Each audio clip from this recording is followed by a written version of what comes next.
दोस्तों, इस सेगमेंट में हम एक बहुत अहम मौजू पर बात करने वाले हैं कि रूस के सदर व्लादिमीर पुतिन 2 दिन के हिंदुस्तान के दौरे पर गए थे हाल में 4 और 5 दिसंबर को। और उसके बाद जो है बहुत सारी जो है अनाउंसमेंट्स हुए बहुत सारे। और उसके बाद हिंदुस्तान की मीडिया पे अगर आप नज़र मारिएगा तो फिर आप पाएंगे कि ज़बरदस्त हेडलाइंस बने हैं। टेलीविज़न मीडिया में इंटरव्यूज़ और एनालिसिस की भरमार है कि हिंदुस्तान में ये हो गया है, हिंदुस्तान का जो है परचम बुलंद हो रहा है। और मोदी साहब की क़यादत में या फिर मोदी साहब की क़यादत हिंदुस्तान की सरबुलंदी का जो है एक प्रतीक बन चुका है। क्या वाकई में ऐसा ही है? क्या व्लादिमीर पुतिन और रूस का वही रुतबा है जो किसी दौर में यूएसएसआर का था? ये सब सवालों के जवाब ढूंढने के लिए आज हमने दरखास्त की थी हिंदुस्तान के जाने माने सहाफ़ी तजिया निगार श्रवण गर्ग साहब से। हमारे सुनने वाले बहुत लोग उनसे वाकिफ़ होंगे, उनके काम से वाकिफ़ होंगे। जो लोग टेलीविज़न देखते हैं हिंदुस्तान का या फिर यूट्यूब के दीगर प्लेटफॉर्म्स पर नज़र रखते हैं, श्रवण जी की टिप्पणियाँ बहुत अहम है। और इसीलिए आज हमने उनको दरखास्त की थी। और हमारे शो पर, मेरे शो पर पहली मर्तबा आज उनकी मेज़बानी करने का शर्फ हासिल हुआ है। बहुत शुक्रिया कहते हुए उनको आइए खुशामदीद कहते हैं। श्रवण जी, बहुत शुक्रिया, आपने हमें टाइम दिया। जी जी, बहुत बहुत शुक्रिया आपका। आपने बुलाया। आपके आपके जो चाहने वाले हैं, आपके चैनल के जो चाहने वाले हैं, उनसे बात करने का ये मौका है। जी। तो आपके कई सवाल होंगे, कई आपके मन में हैं। जी।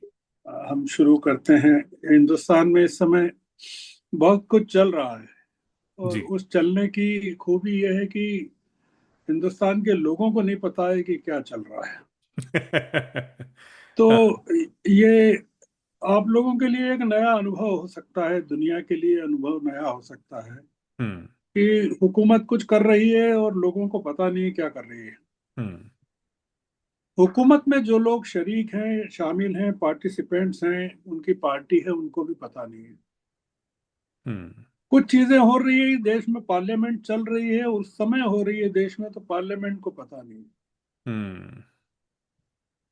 एक इतने बड़े मुल्क का राष्ट्रपति आता है, जिससे हमारे कोई 70-80 साल पुराने संबंध हैं, ताल्लुकात हैं, और वो 100 मिनट देता है अपने इस तरह के अखबार नवीसों को, जिनके बारे में कहते हैं कि वो पूरी तरह से सरकार की जी हुजूरी करते हैं। हम्म। पर जो लीडर ऑफ द अपोजिशन है, जिसके जो 220 मेंबर ऑफ पार्लियामेंट का लीडर है, और हुकूमत के पास सिर्फ 240 हैं, मतलब 220 का फर्क है, हम्म। उसको 2 मिनट भी नहीं देते। हम्म। सरकार चाहती नहीं है कि वो अ, पुतिन से राहुल गांधी की मुलाकात हो। राहुल गांधी पर यकीन नहीं है असल में उनका, हम्म। कि ये अगर मिल लेंगे तो पता नहीं हमारे बारे में क्या कहेंगे, हम्म। हमारी क्या शिकायत करेंगे। तो ये एक अजीब सा माहौल हो रहा है, जो कि शायद हम कुछ पहली बार देख रहे हैं। मैं पहली बार देख रहा हूँ इतने अपने सालों के तजुर्बे में। जर्नलिज्म कोई मैं 60 साल से कर रहा हूँ। अ, और कई मुल्कों में जाने का मौका मिला। कनाडा भी G20 की मीटिंग में मैं आया था, और G7 की या G7 की मीटिंग में आया हूँ। हम्म। मुझे याद नहीं, मनमोहन सिंह जी के साथ आया था। जी। तो अ, मुझे एक अजीब सा महसूस हो रहा है, जैसे कि आपके जो चीफ हैं देश के, मार्कानी। वो अगर ये पता चले कि वो अगस्त में, सितंबर 1 सितंबर को पुतिन से मिले थे, फिर पता चले नवंबर में पुतिन से मिले थे, फिर पता चले कि दिसंबर के शुरू में फिर बुला लिया उन्होंने पुतिन को। आप क्या सोचेंगे कि क्या हो हम्म। क्या रहा है हम्म। कि 3 महीने में 3 बार आप पुतिन से मिल रहे हैं? तो कोई कोई ट्रांजिशन कुछ हो रहा है, कुछ आइडियोलॉजी का या किसी तरह का कुछ हो रहा है क्या, कि जो हमको एक अलग दिशा में ले जाने वाला है, या हमारी चीजों को बदलने वाला है, या हम्म। पार्लियामेंट्री डेमोक्रेसी में कुछ फेरबदल होने वाला है क्या, या हम लोग कुछ नए किस्म से सोचने के लिए हमको वो तैयार होना चाहिए। हम्म। और आप देखिए कि पुतिन जाते हैं, रवाना होते हैं, और अगले ही दिन खबर लीक की जाती है कि हाँ, जेलेंस्की को बुला रहे हैं हम अपने यहाँ, हम्म। यूक्रेन के राष्ट्रपति को। अब जेलेंस्की को क्यों बुला रहे हैं, पुतिन की जाते ही क्यों बुला रहे हैं, तो क्या पुतिन चाहते हैं कि जेलेंस्की को बुलाएं? हम्म। क्योंकि पिछले साल जुलाई में मोदी जी रूस गए थे, फिर अगस्त में यूक्रेन होके आ गए, फिर यूक्रेन से आए, फिर तुरंत मॉस्को चले गए। एक प्लान जो अमेरिका यूक्रेन को लेके चला रहा है, 28 पॉइंट का, 28 पॉइंट प्लान, हम्म। उसको लेकर बहुत सरगर्मी है, दुनिया भर में सरगर्मी है। और अभी मॉस्को में बात हुई है उसको लेकर, जी। और अब फ्लोरिडा में होने वाली है। और वो बातचीत सिर्फ रूस और अमेरिका के बीच में चल रही है, और जेलेंस्की से कहा जाएगा कि आप इसको मंजूर करिए। रूस ने मंजूर कर लिया है, तो क्या मोदी जी उसमें कुछ मीडिएट कर रहे हैं, वो कह रहे हैं प्रेशर डालना चाहिए? देखिए, कुल मिलाकर पुतिन की विजिट का हमको पता नहीं क्या है, मतलब जो हम समझना चाहते हैं उसमें दो तीन चीजें हमको जो समझ में आती है, कि जैसे ट्रम्प साहब ने कहा था कि इंडिया जो है रूस से ऑयल वगैरह एनर्जी इंपोर्ट ना करें। हम्म। तो इस बातचीत का मैसेज ये गया है कि हम अपनी मर्जी से करेंगे, जो भी करना है, हमारे जो नेशनल इंटरेस्ट हैं हम्म। उसके हिसाब से करेंगे, कोई हमको डिक्टेट नहीं कर सकता। तो एक तो मैसेज ये है कि एक कोई अलग किस्म का पावर, सेंटर पावर ग्रुपिंग हम्म। दुनिया में हो रहा है, और उसके कई इंडिकेशंस हैं। जैसे एक जो लेटेस्ट है कि यूएन जनरल असेंबली में अभी पिछले वेडनेसडे को एक रेजोल्यूशन आया था, कि जिसमें जो बच्चे वहाँ कैद हैं हम्म। रूस में, यूक्रेन के, कोई 20,000 के करीब बताए जाते हैं। ये बच्चे हम्म। वो हैं जो जिस जमीन पर रूस ने कब्जा किया वहाँ यूक्रेन की, उसके बच्चे हैं। हम्म। तो उनकी रिहाई को लेकर जो रेजोल्यूशन आया, उसमें इंडिया तो एब्सटेंट रहा ही, अ, पर उसकी उसकी खूबी ये थी कि उसमें पिछले बारों के मुकाबले कोई कम लोगों ने रेजोल्यूशन के फेवर में वोट किया, और एब्सटेन ज्यादा रहे। हम्म। तो एक जो दुनिया में डिवीजन है कुछ इस तरह का, जो पहले हॉरिजॉन्टल था वो वर्टिकल सा दिख रहा है। हम्म। और उससे सभी लोग प्रभावित होने वाले हैं उसमें। जैसे मान लीजिए कि कनाडा भी हो सकता है कि हम्म। एक, और कनाडा का मैं इसलिए नाम ले रहा हूँ कि एक बड़ी संख्या में आपके यहाँ भारत के लोग हैं, जी। भारत पर नजर रखते हैं, भारत को जानना चाहते हैं। अ, उनके सब रिश्ते वहाँ हैं, भारत में आते जाते रहते हैं। वो जानना चाहते हैं कि चल क्या रहा है वहाँ की, पॉलिटिक्स क्या चल रही है, कि ये कोई सिस्टम में कुछ नई किस्म की चीजें आ रही हैं क्या। हम्म। अ, एक जो आपके यहाँ जैसे ट्रांसपेरेंसी है, या पहले से पता चल जाता है कि ट्रूडो के बाद ये होने वाला है, या जी। अमेरिका में कुछ लोगों को पता रहता है कि क्या हो रहा है। बहुत सारी चीजें पता रहती हैं, बहुत सारी नहीं रहती हैं। ये नया नया कुछ चैप्टर हमारे यहाँ शुरू हुआ है, अभी पहले नहीं था, मोदी जी के सेकंड कार्यकाल तक भी नहीं था।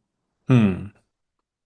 कुछ हुआ ये कि 2024 में जो उनको मैंडेट में थोड़ा सा सेटबैक लगा, उनको एब्सोल्यूट मेजोरिटी नहीं मिली, और जितनी चाहते थे नहीं मिली, उसके कारण बीजेपी में एक नए किस्म का पोलराइजेशन हो रहा है।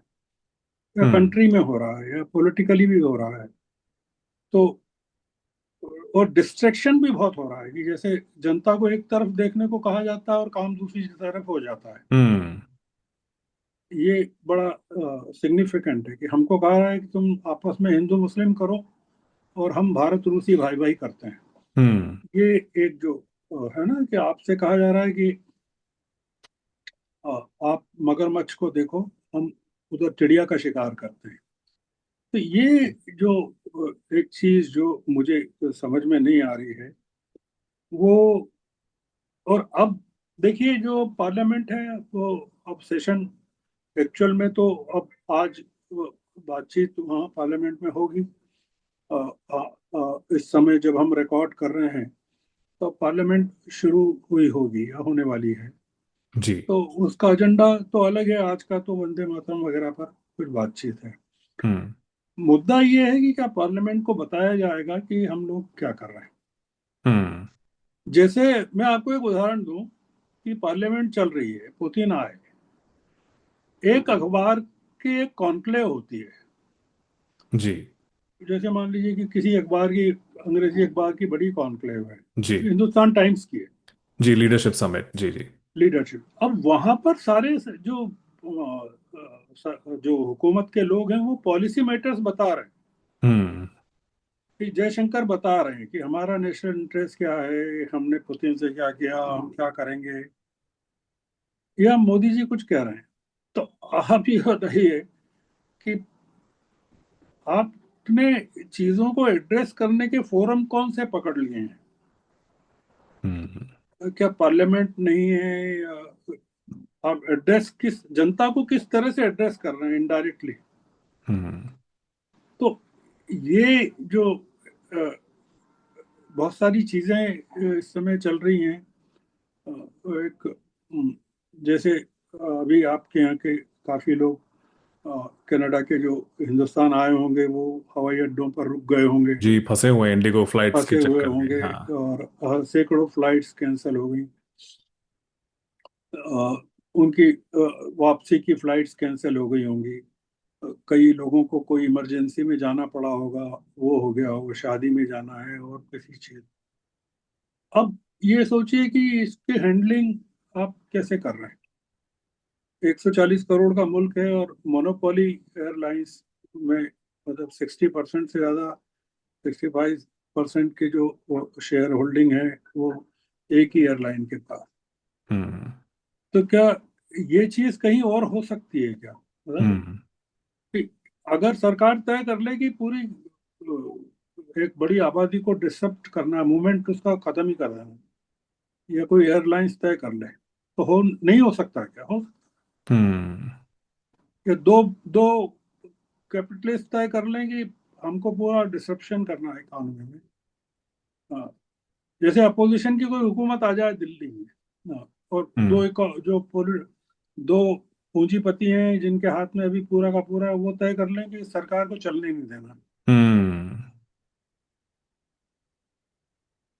तो क्या ये अमेरिका में पॉसिबल है क्या, क्या कनाडा हम्म। में पॉसिबल है क्या जी। जी। कि होल्डिंग टू रैंसम जिसको कहते हैं ना, hmm. The entire country's economy and the wishes of the masses. Hmm. तो मैं कोई किसी कंक्लूजन पे नहीं पहुंच रहा हूँ, मैं केवल जो एक ऑब्जर्व कर रहा हूँ कि हम लोग समझना चाह रहे हैं कि क्या हो क्या रहा है, मतलब I am not saying that I have already concluded कि हम्म। पुतिन से के बाद क्या हो गया, या कुछ टोटल डार्कनेस है, मैं ऐसा नहीं कह रहा हूँ। मैं कह रहा हूँ हम्म। कि हम लोगों को समझ में नहीं आ रहा है कि हम टॉर्च की रोशनी में किस चीज को देखें। हम्म। जी जी, नहीं, आपकी बात बहुत महत्वपूर्ण है क्योंकि आपकी बातों से लग रहा है एक तो ये कि जो शुरू में ही आपने कहा कि विपक्ष के नेता दोनों सदनों में दोनों को ही नहीं बुलाया गया, जबकि इससे पहले तो एक रवायत रही है हिंदुस्तानी पार्लियामेंट्री डेमोक्रेसी में कि जब भी कोई इंटरनेशनल डिग्निटरी आता है, कोई बड़ा नेता आता है, तो फिर पक्ष और विपक्ष दोनों के नेतागणों को बुलाया जाता है उनसे मुलाकात कराने के लिए। जरूरी नहीं कि सिर्फ लीडर ऑफ अपोजिशन ही हो, बाकी नेता भी हैं, वो भी जाकर के मिले हैं। मोदी सरकार में खुद इससे पहले जितना मैं जान पाया हूं, ऐसे लोग मिलते थे ऑपोजिशन के। लेकिन जो आपने कहा कि 2024 के बाद से एकदम से रवैया बदल गया है, अब ऑपोजिशन को बिल्कुल नहीं बर्दाश्त कर सकते हैं, ऐसी एक मानसिकता उभर के आ रही है, ऐसा लग रहा है।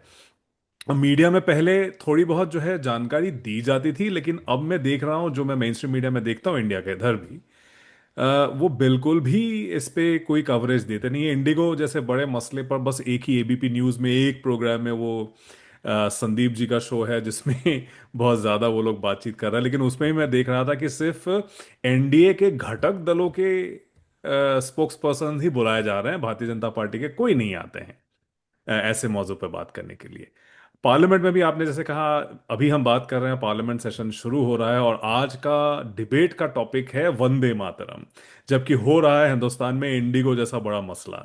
इस पे 2700 से ज्यादा फ्लाइट्स रद्द हो चुके हैं और 4.5 लाख या 5 लाख लोग फंसे हुए हैं एयरपोर्टों में, या फिर जो है अस्त व्यस्त हो गया जिन लोगों की जिंदगी इस वजह से। लेकिन बात नहीं हो रही है।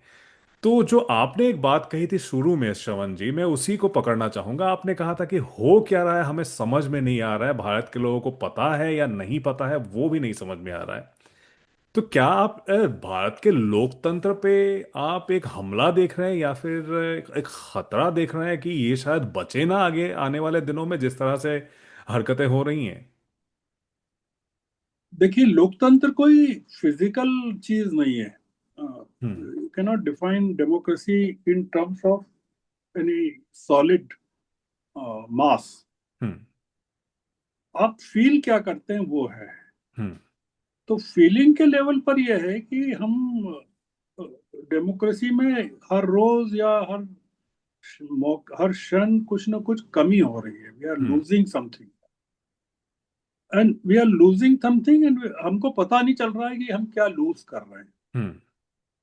जैसे कोविड के टाइम पे हमको पता था कि बहुत सारी चीजें हमसे ले ली गई, हम्म। बहुत सारे हमारे फंडामेंटल राइट्स या बहुत सारी आज़ादी या बहुत सारी चीजें। पर हमको ऐसा लग रहा है कोविड अभी चल रहा है। Hmm. It is not yet ended.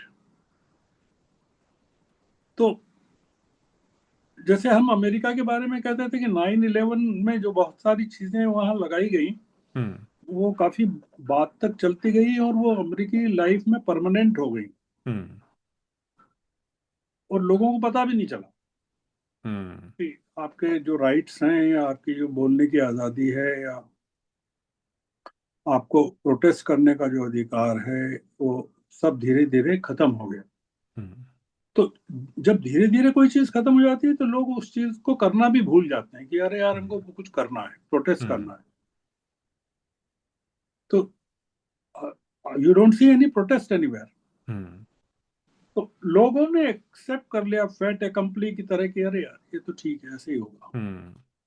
तो अब आप इसको ये कहें कि डेमोक्रेसी खत्म हो गई, तो मैं, मतलब, it is your interpretation. Hmm. But in absolute terms, yes, I mean, we are losing something hmm. which was democratic to us. हम्म। तो आप कई चीजों को बिना, जैसे ये कहे कि हम we are sleeping into the hands of authoritarianism, still you say we are a democracy and you don't follow the norms of democracy. Hmm. तो it amounts to you are sleeping into a different kind of a system. Hmm. तो ये होता है हम्म। कि मतलब जैसे Putin जा रहे हैं गांधी समाधि पर, झुक रहे हैं पूरी श्रद्धा के साथ, तो यू यू आपको लगता है यार, ये आदमी जो who believes in only violence, जिनके हम्म। यहाँ पूरा का पूरा एक सोसाइटी पूरी वायलेंस पर है, वो अहिंसा के पुजारी के सामने अगर कुछ सिर झुका रहा है, तो how do you feel? Hmm. The same kind of feeling when हाँ। you talk of a democratic system and still you don't allow people to protest and raise their voice and you hmm. treat them differently, तो आप क्या कहेंगे? हम्म। या आपके opposition के leader को foreign dignitary बुलाते ही नहीं, हम्म। जबकि आप देश के भविष्य से संबंधित सारी चीजें उससे बात कर रहे हैं। हम्म। आपको एक अनदर व्यू पॉइंट कैसे मिलेगा फॉरेन डिग्निटरी को, कि देश जो the country which is commanded by 220 member of parliament and its leader, उसका व्यू पॉइंट क्या है, वो तो आप पूछिए ना उससे। हम्म। तो ये थोड़ा सा, थोड़ा सा नहीं, कुछ मानों में कुछ अलग सा है ये। अ, जो हमको थोड़ा सा अजीब सा लगता है कि it has not been the case in the past. Hmm. तो जिन लोगों ने पास्ट को देखा है उनको अजीब सा लगता है, पर जिन लोगों के पास पास्ट नहीं है, जो सिर्फ प्रेजेंट टेंस में रहते हैं, हम्म। उनके लिए हो सकता है कि ये लगता हो कि यार सब चलता है। हम्म। जी। सर बहुत अहम बात कह रहे हैं आप, और मैं वापस लौटना चाहूँगा पुतिन वाले मुद्दे पे, क्योंकि पुतिन आए और मोदी साहब ने जैसे पहले वो करते थे, अमेरिका के राष्ट्रपति आए, चाहे ओबामा हो चाहे बाद में डोनाल्ड ट्रंप आए, दोनों बार उन्होंने जाकर के खुद एयरपोर्ट में स्वागत किया उनका। सऊदी अरेबिया के क्राउन प्रिंस आए, तब जाकर के इस तरह से स्वागत किया। हमारे पहले यानी कि कनाडा के पहले प्रधानमंत्री इससे पहले जो थे जस्टिन ट्रूडो साहब गए थे, वो उनके स्वागत के लिए नहीं आए थे। ये एक एक्सेप्शन था उस दौर में, शुरू का पहला जो मोदी साहब का टर्म था उसमें।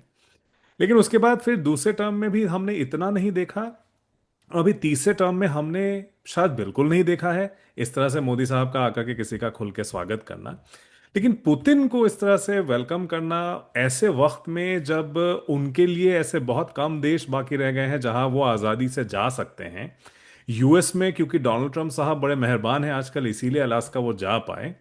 लेकिन हिंदुस्तान आ रहे हैं, उसके अलावा यूरोप में जा नहीं सकते, वो कनाडा भी नहीं आ सकते हैं व्लादिमीर पुतिन, जिस तरह से नेतन्याहू नहीं आ सकते हैं। तो भारत में, और नेतन्याहू भारत में आए तो नहीं अभी, लेकिन वो शायद उनको भी वेलकम ही किया जाएगा अगर जाते हैं तो ये भी क्या एक मैसेज है कि इस तरह के ऑथोरिटेरियन नेताओं से मेल मिलाप करके भारत क्या अपनी पुरानी छवि को बिल्कुल ध्वस्त कर देना चाहता है, कि वो गरीब मजलूम सताए हुए तबकों या देशों के लिए खड़े रहता था, अब ऐसा नहीं है। नहीं नहीं, वो तो खत्म हो चुका है ना वो। आपने देखा फिलिस्तीन के मामले में हमारा जो रवैया रहा है, हम्म। पूरा का पूरा इसराइल के साथ हम, यानी फिलिस्तीनियों के लिए न्याय की मांग बात करते रहे, पर खड़े पूरे समय हम हम्म। इसराइल के साथ रहे। हम्म। यूक्रेन में शांति की बात करते हैं, पर हम अपने जो अ, उसको रिच कर रहे हैं, रूस को ऑयल खरीद के उसको वेपनाइज कर रहे हैं। तो हम लोगों पर दुनिया के मुल्कों में, देखिए राहुल गांधी को मिलने नहीं दिया वो तो है, यहाँ तो ठीक है, पर राहुल गांधी जब विदेशों में जाते हैं तब भी उनको नहीं मिलने दिया जाता है। हम्म। वो फॉरेन डिग्नेटरीज को या फॉरेन हेड्स ऑफ स्टेट्स को बोल दिया जाता है कि भाई डोंट प्लीज। तो वो वहां भी जो लोग उनसे मिलते होंगे, वो तो अपने खुद की रिस्क पर मिलते होंगे कि वो हम्म। ही शुड बी इनवाइटेड और लाइक दैट। हम्म। तो इसलिए एक तरह की, जिसका शेडोइंग जिसको कहते हैं, कि आपको वो लगातार एक नॉन एंटिटी के तौर पर ट्रीट किया जा रहा है। हम्म। तो इसका मतलब है कि you don't want an opposition in the country. Hmm. तो when you don't want an opposition in the country, you want India to become another Russia or China. Hmm. तो but still you would say कि we are a democracy. हम्म। तो इसलिए हमें, जैसे रूस में कोई अपोजिशन नहीं है, कोई इलेक्शन नहीं है, कोई जुडिशरी का कोई मतलब नहीं है, कोई फ्रीडम नहीं है, अखबारों को बोलने की आज़ादी नहीं है, सब चीज़ है, कुछ भी नहीं है। तो अब हमको डर लगता है कि क्या हमारे यहाँ हम होने देंगे क्या ऐसा, हम्म। या सरकार ऐसा चाहेगी क्या। हम्म। अभी हुआ नहीं है, और हमको तो सरकार के इरादों पर अभी हम शक भी नहीं करना चाहते। हम्म। पर एक जो डर लगता है ना, वो है ये, हम्म। कि कहीं ऐसा तो नहीं हो जाए। तो फिर ऐसा हुआ तो फिर हम अ, आपके जैसे मुल्क से दूर और हो जाएंगे। तो जो हम्म। कनाडा से दूर होने का मतलब एक जियोग्राफिकली दूर नहीं होना। कनाडा में जो हजारों लाखों इंडियंस रहते हैं या India people of Indian origin रहते हैं, आप उसी तरह दूर हो जाएंगे जैसे पाकिस्तान में हिंदुस्तानी जो रहते हैं उनसे दूर हो गए। हम्म। कि मतलब थोड़ा सा एक डिस्टेंस, जैसे आपके ट्रूडो के टाइम पे जिस तरह के खराब संबंध हो गए थे पूरी तरह से, हम्म। वीजा जारी होना बंद हो गया था, बच्चों का आना बंद हो गया था, कॉलेजेस में एंट्रीज बंद हो गई थी। हम्म। अ, भारत और पाकिस्तान के जो दोनों देशों के जो विदेश मिशंस हैं, वो फॉरेन मिशंस हैं, वहाँ स्टाफ कम हो गया था, तमाम चीजें हो गई थी। ये तो हम्म। अभी रेस्टोर तो अब हो रहा है ना, थोड़ा थोड़ा धीरे हम्म। धीरे। तो इसलिए एक जो डर लगता है वो ये लगता है कि देखिए, जो हिंदुस्तान का आम आदमी है ना, वो पिछले जब से उसने आंखें खोली उसकी आंखें पश्चिम में ही खुलती है। वो हम्म। ऐसा है। उसको अमेरिका दिखता है, यूरोप दिखता है, नो, पश्चिमी यूरोप दिखता है। He hmm. Has never been he has never been comfortable with Russia, China और ईस्टर्न यूरोप और even South America for that matter, और इवन अफ्रीका में भी वो बहुत, उसका मूवमेंट वैसा नहीं है जैसा वो यूरोप अमेरिका के साथ। हम्म। तो जब वो देखता है कि यार ये कुछ गड़बड़ हो रही है, तो वो सबसे पहले बेचैनी उसको होती है कि क्या होगा यार। कि अमेरिका में 40 लाख भारतीय हैं या 50 लाख भारतीय हैं, पीपल ऑफ इंडियन ओरिजिन, तो वो दे फील इनसिक्योर। तो उनके जो करोड़ों लोग या लाखों लोग इंडिया में हैं, उनको थोड़ा सा दे फील कंसर्न। रुपया हम्म। 90 के ऊपर हो गया, तो आप बताइए कि how it's affecting the hmm. Whole Indian psyche. Hmm. हाँ, मेरा ही बेटा जैसे अमेरिका में है, तो मेरे को अगर पैसे भेजना पड़ते हैं तो मैं I know the pinch how cost me. Hmm. या ट्रेवल करना हो, या उसको आना हो, या मुझे जाना हो, या इम्पोर्ट्स हैं, या टेक्नोलॉजी इम्पोर्ट है, मशीनरी इम्पोर्ट है, इलेक्ट्रॉनिक्स इम्पोर्ट है, मेडिसिन इम्पोर्ट है, तो तमाम चीजें। और फिर आप कह रहे हैं कि हमारी जो जीडीपी है वो 8.2% है, तो हम्म। मिसमैच है ना ये। तो जीडीपी 8.2% और रुपया 100 के पार, हम्म। 100 के करीब हो रहा है, 90 पार हो गया। जी।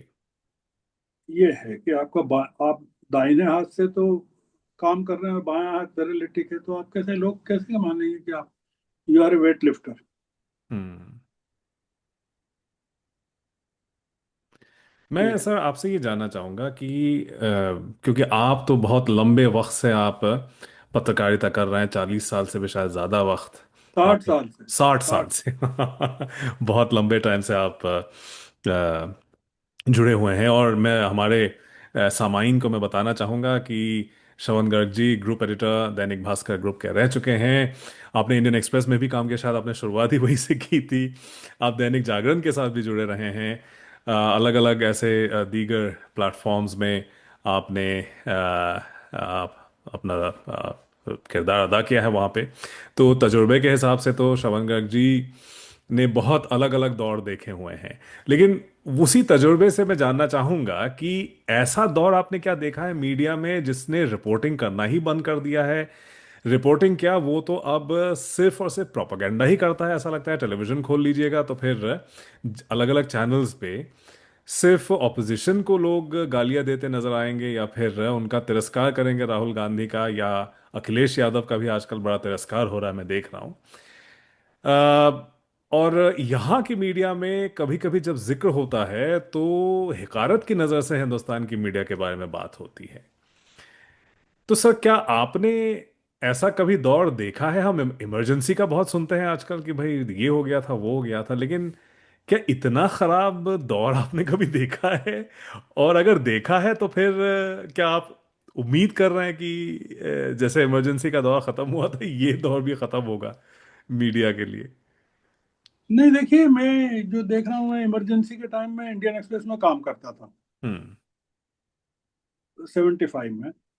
और अ, उस समय कई चीजें थी, हम लोगों पर काफी ज्यादतियां हो रही थी हम्म।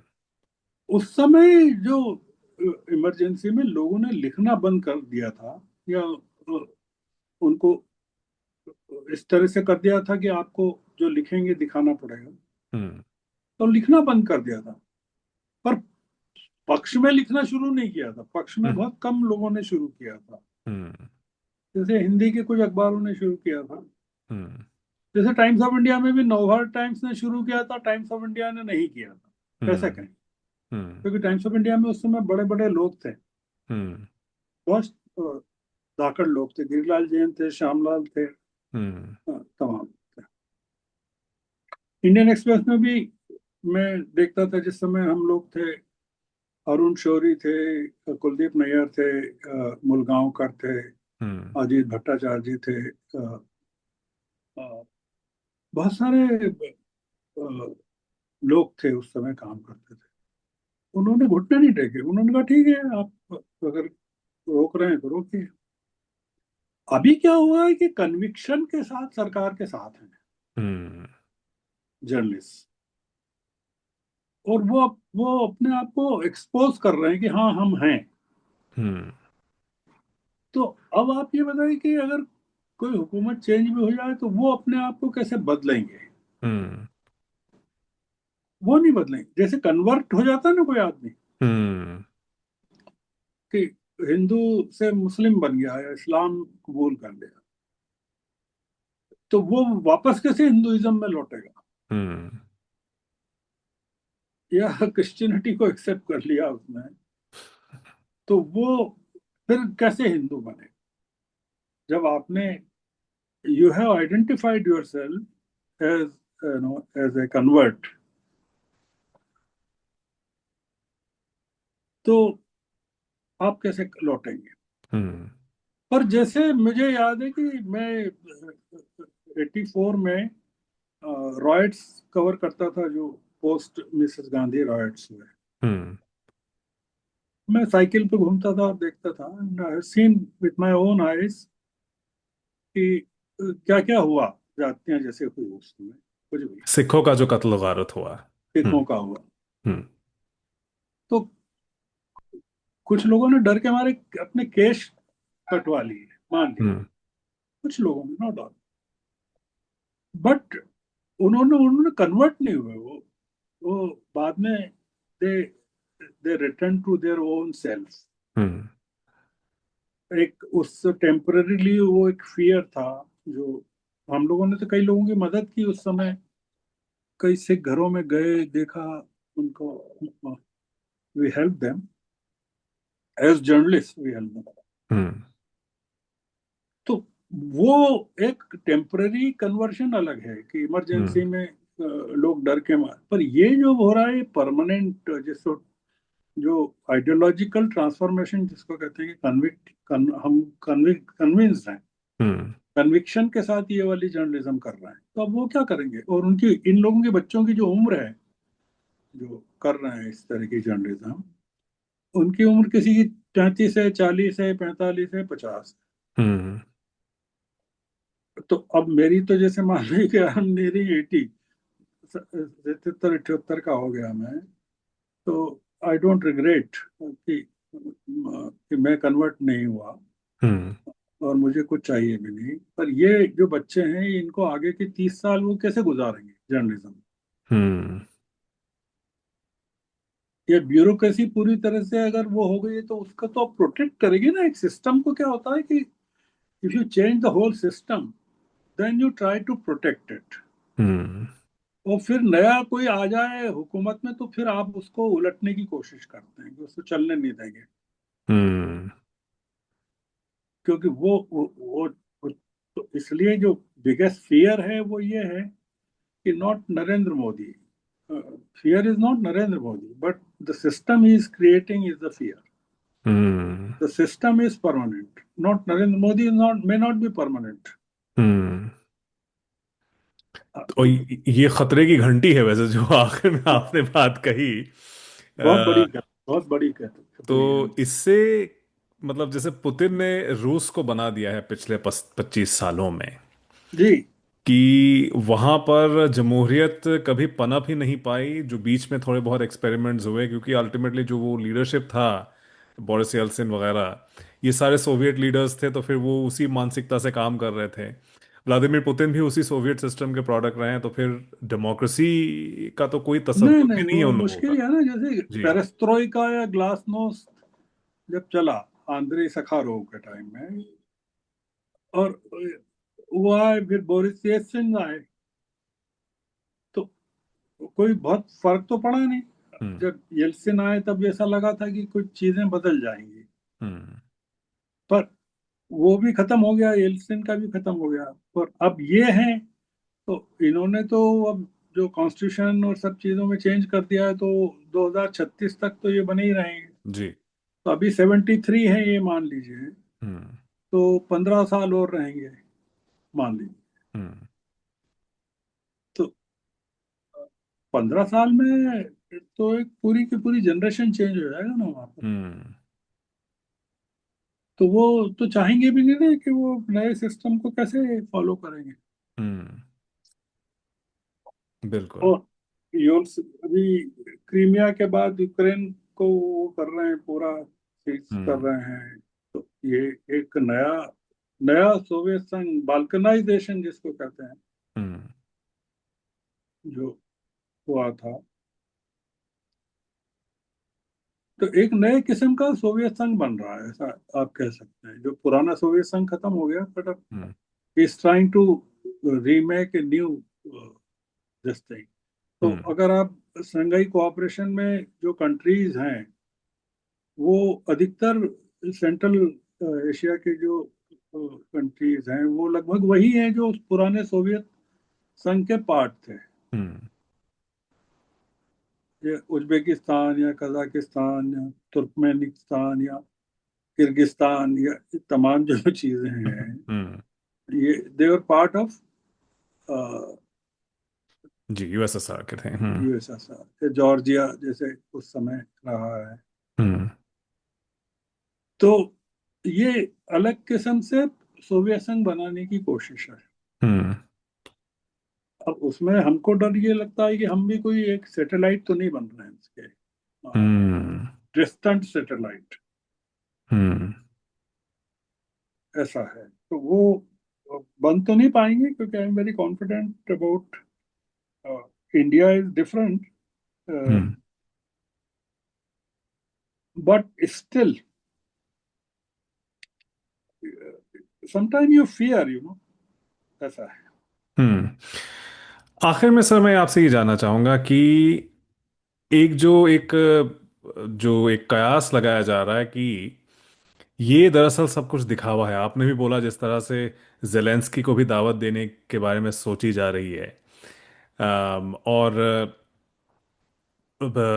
अमेरिका को एक मैसेज दिया जा रहा है, या कहा जा रहा है कि ये दरअसल ये डोनाल्ड ट्रंप को मैसेज दिया जा रहा है, पुतिन को यहाँ पर बुला के उनका इस तरह से स्वागत करके दरअसल अमेरिका को मैसेज दिया जा रहा है।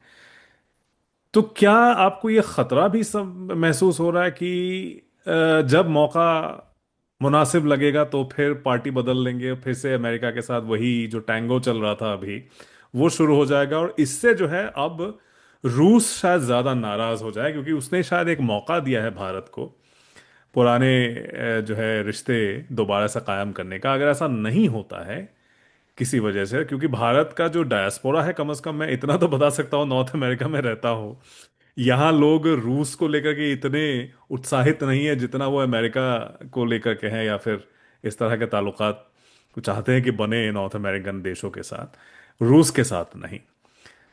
तो क्या आपको ये महसूस हो रहा है ये खतरा हो सकता है भारत के लिए, अगर इस तरह से उसका एक दोहरा एक रूप निकल के आता है कि वो बस दिखाने के लिए कर रहा था, जलाने के लिए शायद कर रहा था अमेरिका को। देखिए, इसमें ये अलग टॉपिक है, इस पे कभी फिर बात कर लेंगे। पर जी। जो ट्रम्प ने सबसे बड़ा नुकसान किया है डेमोक्रेसीज का, हम्म। जो लिविंग डेमोक्रेसीज हैं या सेमी डेमोक्रेसीज हैं, या अ, अ, पूरी तरह से अभी डेमो ऑटोक्रेसीज नहीं हुई हैं, तो भारत को ट्रम्प ने धकेला है हम्म। रूस की तरफ। और वो एक गलत उनको सलाहकार उनके गलत हो गए, या उन्होंने गलत सोच लिया। हम्म। मोदी को वो समझ नहीं पाए। हम्म। मोदी इज लाइक चाणक्य, कि अगर राजा नंद ने उनका अपमान कर दिया तो वो फिर चोटी में गठान बांध लेते हैं कि मैं I will see to it, hmm. Come what में। हम्म। तो मोदी जनता की मर्जी से नहीं कर रहे हैं ट्रम्प से मुकाबला, वो अपनी मर्जी से कर रहे हम्म। हैं। तो अगर पावर चेंज हुआ, तो जो पावर चेंज अगर हुआ तो वो it will be pro American. Hmm. और तब तक इतना डैमेज हो चुकेगा कि उसको रिपेयर करना थोड़ा मुश्किल हो जाएगा। हम्म। ऐसा है कि जैसे आप देखें, कनाडा भारत के जो रिलेशंस पहले थे, जिस तरह हम्म। के ट्रूडो के जमाने में भी, जो उनके पिताजी के जमाने में थे, हम्म। वैसे अभी नहीं है। Hmm. You are not, I mean the normalcy has not been restored fully. Hmm. तो इसलिए क्या होता है कि उसके जो कई बार ऐसा होता है कि व्हाट यू डू, उसके उसका असर काफी लंबे समय तक रहता है। जैसे हम्म। जैसे कोविड का असर अभी तक है कि लोग खड़े खड़े मर रहे हैं, हम्म। You know.